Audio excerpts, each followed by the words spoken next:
पालघरला 2 दिवसांच्या आधी वादळी वाऱ्यासह अवकाळी पावसानं झोडपून काढलंय आणि या पावसामध्ये रब्बी पिकाचं मोठं नुकसान झालंय। पालघरच्या डहाणू, तलासरी, विक्रमगड या सगळ्या भागामध्ये वादळी वाऱ्यासह अवकाळी पाऊस बरसला आणि दमदारपणे या पावसानं हजेरी लावली।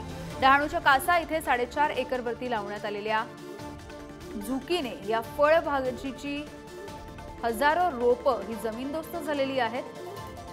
तर पालघर जिल्ह्यामध्ये झुकिनी लागवडीचा हा पहिलाच प्रयोग होता आणि यामध्ये शेतकऱ्याचं मोठं नुकसान झालंय, त्यामुळे हा शेतकरी सध्या अडचणीत आहे। 16 तारखेला आलेल्या वादळी वाऱ्यात त्याचप्रमाणे त्यात पडलेल्या गारांमुळे आमच्या झुकिनी या पिकाचे अतोनात नुकसान झाले आहे।